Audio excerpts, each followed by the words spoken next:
Time, Hello there. space, The Force is what gives the Jedi his power. reality. Its energy surrounds you. It's more than a linear path. And binds you. It's a prism Binds the galaxy together. of endless possibility, You want to buy some death sticks? where a single choice can branch out into infinite realities. Do you have something, a cowl or something you can put on? Buddy! Creating alternate worlds from the ones you know.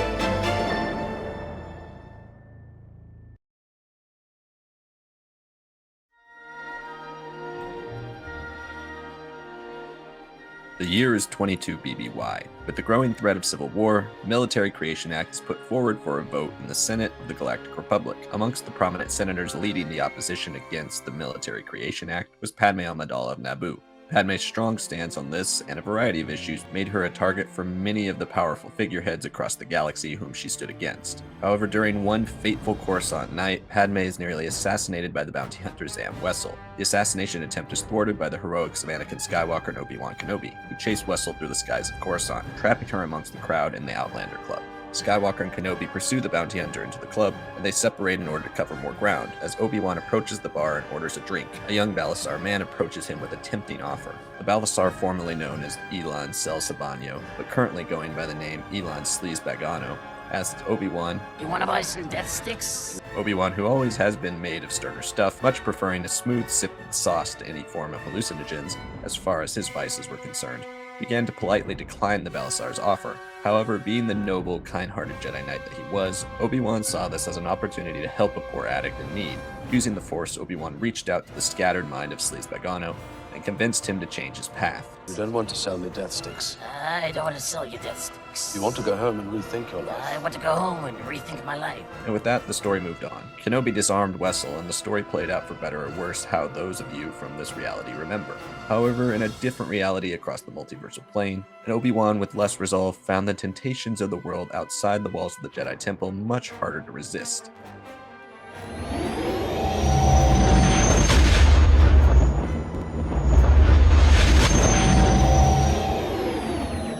We look in on a different reality. The year is 32 BBY.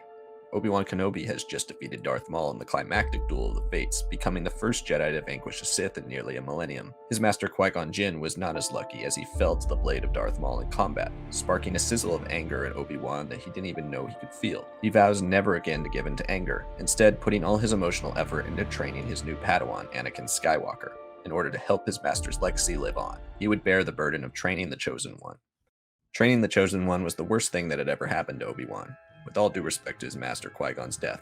For the next 10 years, time after time, the kid would not stop making incredibly stupid decisions. His impulsiveness and rash behavior had tested Obi-Wan to his limits. He had more than met his match with his Padawan. It felt almost as if the Force was deliberately testing his resolve ever since that fateful duel in Naboo. How was he supposed to know that when he took Anakin on as his Padawan, that he'd get stuck with a kid whose idea of strategy was jumping out of a speeder and free-falling until his object smacked him right in the face? Obi-Wan had to admit it worked far more than it should have, but it didn't make dealing with Anakin every day any easier.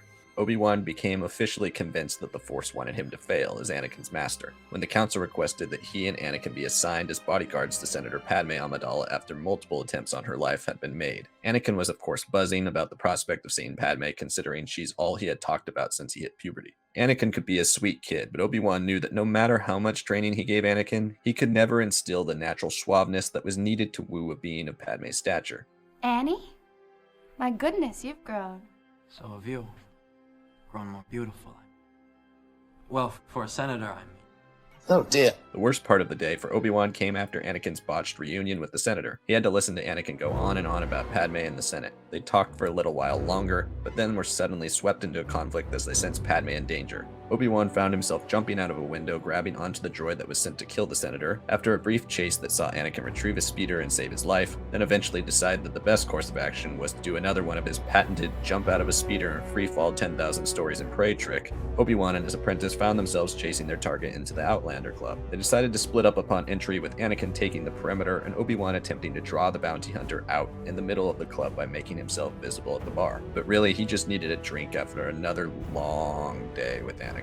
Once he arrived at the bar, a Balasar man approached him and said, You want to buy some death sticks? Obi-Wan paused. You know, it's been a long day. I've never done anything illegal in my life, and being with Anakin every day is penance enough for one little night of vice. Without looking at the Balasar, Obi-Wan asked how much the Death Sticks were, to which the Balasar told him 500 credits. Obi-Wan couldn't believe that absurd price. How did anyone afford these things? Obi-Wan saw another way that this scenario might work out for both parties. Was it too intrusive, Obi-Wan wondered? No, he's helping the poor boy out in the long run and getting what he wanted in return. It was a win-win. Obi-Wan waved his hand and replied to the Balasar. You don't want to sell me Death Sticks. The Balasar replied what Obi-Wan said. You'll leave the Death Sticks here for free. The Balasar again repeated. You'll want to go home and rethink your life. The Balasar repeated a final time and left the club. Obi-Wan snatched up the Death Sticks and slipped them in his belt compartments. Then he felt a disturbance in the Force. It was the assassin. Obi-Wan spun around, ignited his lightsaber, and disarmed her. After the Outlander Club incident, Obi-Wan had been tasked by the Council with uncovering the bounty hunter who had used the toxic dart to kill the changeling, while Anakin was finally gone on a mission of his own. Obi-Wan immediately went to the temple analysis droids to have the dart analyzed, but they found nothing. He knew he'd have to turn to a friend who had been all over the galaxy and then some. He went to Dex's diner and got the Basilisk's expert opinion. Dex tells Obi-Wan that the dart is called a saber dart, originating from Kamino. Obi-Wan thanked Dex, and as he stood up from the booth to leave, he bumped his belt into the side of the table, and his Death Sticks fell out everywhere on the ground. Dex looked at the Death Sticks and then back at Obi-Wan. Obi-Wan did the same. They locked eyes, then Dex stood up and motioned Obi-Wan to follow him into the kitchen. Obi-Wan gathered up the Death Sticks and followed. When they arrived in the kitchen, Dex scolded Obi-Wan about bringing Death Sticks to his establishment and not sharing them with him. Obi-Wan fumbled over his words, trying to make up an excuse for why he had them in his pocket in the first place, but Dex knew him too well. There was nothing he could say to get out of this. Besides, he had been wanting to try it for a while now, and what better way to do Death Sticks for the first time than with a good friend and a cup of Jawa juice? Dex showed Obi-Wan how to pop a Death Stick, and then Obi-Wan soon followed, entering into a world he never experienced before. Obi-Wan saw himself. Hello there. Not just one of himself, but dozens of versions of himself. They all did things that Obi-Wan knew had never happened before. He started to trudge through the maze of futures past, then, wait, stop. There it was, Kamino. He was sure of it. That's where he needed to go. The Force was still with him after all. Then Obi-Wan bumbled his way back to the Jedi Temple, got in his starfighter, and blasted off for Kamino. When he arrived on Kamino, his high had come down. He was once again in full control, but he felt like he was wasting his potential. Through the Death Sticks, he had been shown the truth, an infinite sea of possibility and light. But beyond the sea was a dark storm closing in on him. It had enveloped most of the hims he saw, but he wouldn't let it get him. He flew down to the surface and met with the Kaminoan Prime Minister Lama Su, who told him that his clone army would be completed on schedule, to which Obi-Wan was visibly confused. Eventually, he was introduced to the clone's genetic host, a bounty hunter named Jango Fett. Obi-Wan had seen this man in his Death Stick vision, and knew this was the guy that had been behind the attempts on Padme's life. After a tense conversation with the man, Obi-Wan was escorted back to his ship. He couldn't waste any more time though. He needed to go after this Jango Fett. He started to head back into Tapoka City when he once again felt a calling to the Death Sticks in his belt pocket. He took one out, mentally debated himself over the prudence of going into battle on Death Sticks, but the Force had been calling him to the drug. Perhaps it would show him something that he needed to know, and that would save his life against Jango. He grabbed a stick, took it, and once again saw a world of possibility. Suddenly, he was engaged in combat with the bounty hunter, but he knew every move he was about to make before he made them. He moved at lightning speed, and within minutes he had defeated Fett and downed his fire spray gunship with a great Force pull that felt stronger than any Force ability he had ever used before. Obi-Wan had done what none of the other Obi-Wans he had seen had ever done before. He needed to get back to Coruscant and tell the Council about his findings. When Obi-Wan arrived back on Coruscant with Fett, he had once again come down from his recent Death Stick-induced trance. But now he was convinced that the Force had called him to the Death Sticks that fateful night at the Outlander Club. Anakin had been a blessing, not a curse. Without Anakin's constant stupidity, Obi-Wan would have just dismissed the Balasar dealer like all of his other selves did. Death Sticks gave him the power for peace. He had seen so many things in his Death Stick visions, and they all ended in tragedy and chaos. He had to warn the Council. The Jedi could finally end the Sith and bring about true peace and love. Despite the Chancellor's insistence about due process, the Jedi Council, on the back of Obi-Wan's claims, were granted the ability to probe the mind of the bounty hunter in a humane manner. His mind was strong, but they were able to confirm Obi-Wan's report that the bounty hunter was hired by Count Dooku, who was gathering the other separatist leaders on Geonosis. Feeling he now had more credibility than ever, Obi-Wan scheduled a meeting with the Council. He knew it would be a hard sell, but he had to try and convince them of the power of the Death Stick. If it had shown him as much as he had seen, how much could it show someone more powerful than him like Master Yoda? The Council granted Obi-Wan an audience where he detailed everything that had happened.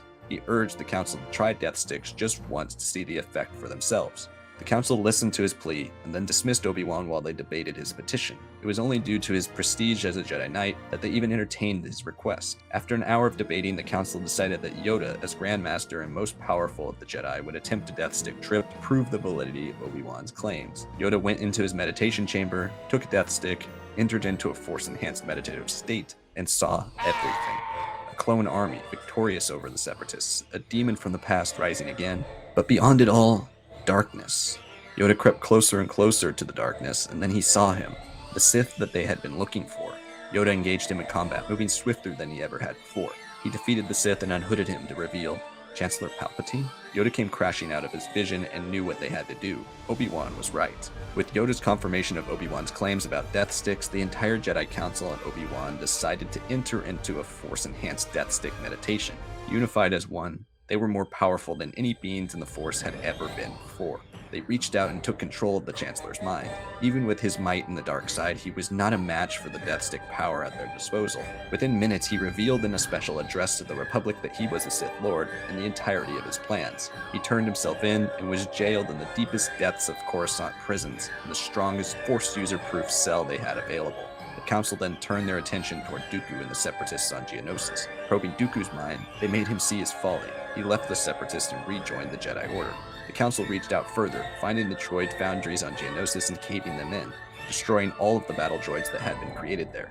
Seeing the pointlessness of challenging the Jedi, the Separatists surrendered, and the war was over before it began. The Jedi had created a peace without even having a war. For the next 1,000 generations, there would be no strife. With the Jedi's new teachings on Death Stick meditation, they were able to create love out of what would have been hate, peace out of what would have been conflict, and at the center of it all was the Force, as a beacon of light far beyond what it had ever been. The Jedi ditched their lightsabers for Death Sticks, and their teachings lived on eternally. It just goes to show you that you can't ever judge a book by its cover, or rather, a Death Stick by its dealer. Thank you so much for watching the third episode of Star Wars What If. Again, comment below and let me know what you thought of this video and what I could do for future episodes of Star Wars What If. Also, if you haven't yet, please hit that like button and subscribe to our channel for continued Star Wars content. We're on our way to 1,000 subs, and every subscriber would really help us out. Thank you all so much for watching, and we'll see you next time.